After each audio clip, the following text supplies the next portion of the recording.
The corporate boardrooms of Herzogenaurach, Germany, have been locked in a war that makes El Clasico look like a friendly kickabout. The three stripes are facing a crisis. Lamine Yamal, the 19-year-old World Cup winner, the heir to Lionel Messi's throne, is the most valuable asset in global football, and Adidas just made a decision that has sent the entire sportswear industry into a tailspin. This isn't just about shoes.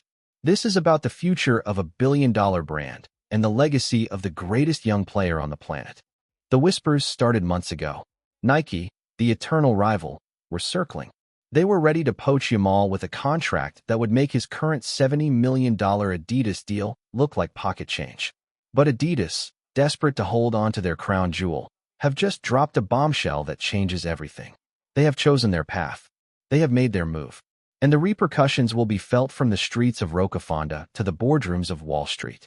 This is the story of a corporate war fought over a 19-year-old's feet. This is the story of how Adidas made a massive decision that will define the next decade of football marketing. Let's rewind the clock to the moment Lamine Yamal signed his first major deal with Adidas. He was just a teenager, a raw talent with a few senior appearances under his belt. But Adidas saw something special. They saw the sparkle in his eyes, the magic in his left foot, and the ghost of Lionel Messi in his dribbling.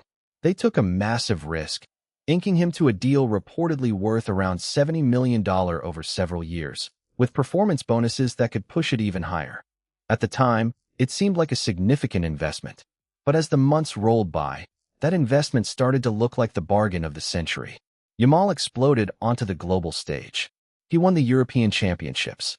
He carried Spain to the World Cup. He shattered Messi's dream in that heartbreaking final in New Jersey. And in doing so, he transformed from a promising prospect into the biggest star in world football. His market value didn't just increase, it skyrocketed into the stratosphere. The $70 million deal that once seemed generous suddenly became ridiculously cheap. Adidas had struck gold. But here is the harsh reality of the sportswear industry. Nothing stays secret for long. As Yamal's profile exploded, so did the attention from rival brands. Nike, Adidas's eternal nemesis, saw an opportunity. They had lost the battle for Yamal initially, but they were ready to wage a war to steal him away. They knew that Yamal was the future. They knew that if they could wrap him in the swoosh, they could dominate the next generation of football marketing. And so, they prepared an offer that would make Adidas's head spin. The tension inside Adidas was palpable. Executives who had signed off on the original deal were now sweating bullets. They had a decision to make. Do they let Yamal walk away, losing the face of their brand to their biggest rival? Or do they open the checkbook and offer him an extension that would shatter all sporting endorsement records? The clock was ticking, and the weight of that decision was crushing. While Adidas was debating, Nike was executing a masterclass in corporate espionage and player recruitment. They didn't just approach Yamal's agents. They approached his family, his mentors, and his childhood idols. They painted a picture of a global empire that could elevate Yamal to heights he had never imagined. They promised him a signature shoe line, a starring role in their global campaigns, and a connection to the legends of the game who had worn the swoosh with pride. The emotional pull was undeniable. Yamal grew up watching Ronaldinho, Neymar, and Cristiano Ronaldo, all iconic athletes who wore Nike. The swoosh represented flair, magic, and showmanship. It was the brand of the entertainers. Adidas, on the other hand, represented discipline, teamwork, and tradition. It was the brand of the winners. And Yamal, who had just won the World Cup, was caught between these two competing identities. Sources close to the Yamal camp revealed that the offers were astronomical. Nike was willing to match Adidas's current deal and then triple it. They were willing to offer performance bonuses that could push the total value into the stratosphere. They were offering equity, creative control, and a legacy that could outlast his playing career. It was a comprehensive package designed to appeal to every aspect of Yamal's personality. And it was working. But here's where the story gets interesting. Yamal is not just a footballer. He is a symbol. He represents the working-class immigrant dream. He represents the underdog who made it to the top. And Adidas, with its history of supporting underdogs, had a powerful narrative of their own. They had supported him when he was a nobody. They had believed in him when nobody else did. They had been there from the beginning. That emotional connection was something that Nike couldn't easily replicate. The battle lines were drawn. On one side, the financial might and global reach of Nike. On the other, the loyalty and history of Adidas. And in the middle, a 19-year-old boy who had to decide what mattered more, the money or the meaning. Back in Herzogenaurach, the Adidas headquarters, the mood was tense. The boardroom was split into factions. One group, led by the marketing department, argued that Yamal was irreplaceable. They pointed to the data, the social media numbers, the jersey sales, and the global brand awareness that Yamal generated. They argued that losing him to Nike would be a disaster of epic proportions. They demanded that the company open the checkbook and do whatever it took to keep him. The other group, led by the finance department, saw things differently. They argued that Yamal was just one player. They pointed to the risk, the volatility, and the potential for injury. They argued that investing $500 million in a single endorsement deal was corporate suicide. They warned that if Yamal's form dropped, or if he got injured, the company would be left holding a bag of worthless assets. They demanded fiscal responsibility. The debates were heated. Accusations flew across the table.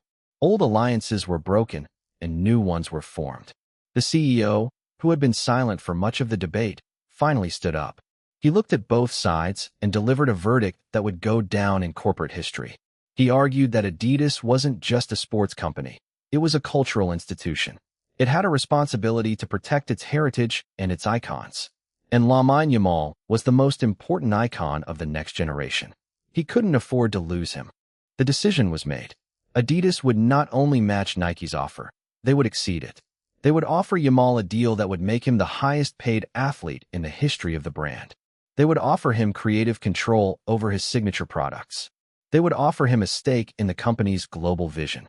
They would make him the face of the future. The war was over. Adidas had won.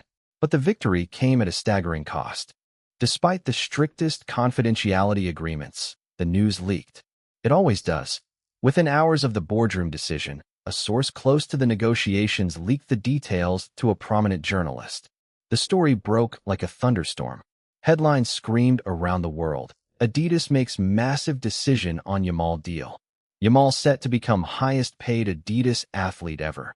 Nike left in the dust. Social media exploded. Fans debated the merits of the deal. Some praised Adidas for their ambition. Others criticized them for throwing away money.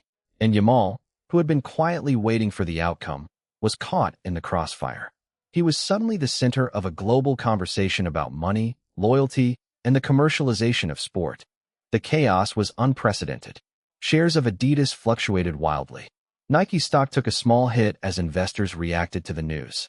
And Yamal's agents were flooded with calls from other brands, other sponsors, and other opportunities. The floodgates had opened. But in the midst of all this noise, Yamal remained silent. He didn't comment on the leaks. He didn't confirm the reports. He just waited. He waited for the formal offer. He waited for the official decision. And he waited for the moment when he would have to make the most important choice of his young life. The pressure was immense.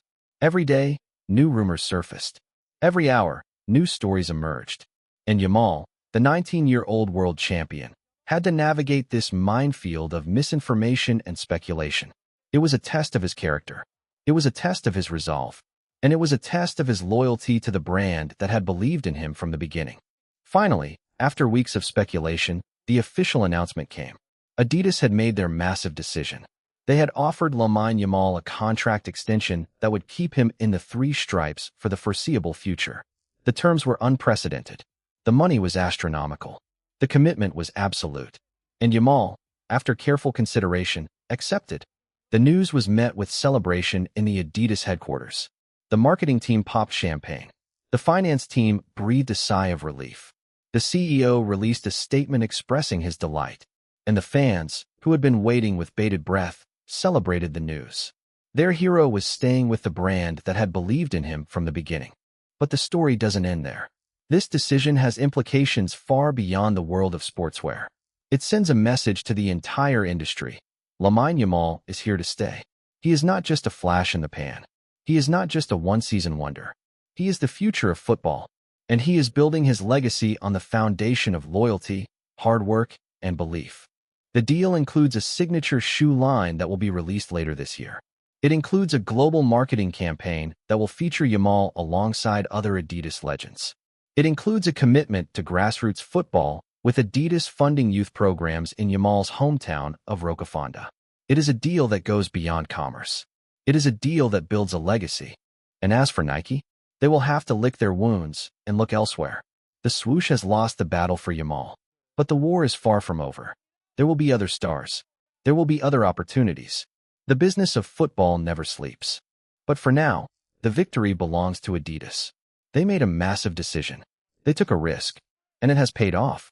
Lamine Yamal is staying with the three stripes, and the future of football marketing looks brighter than ever.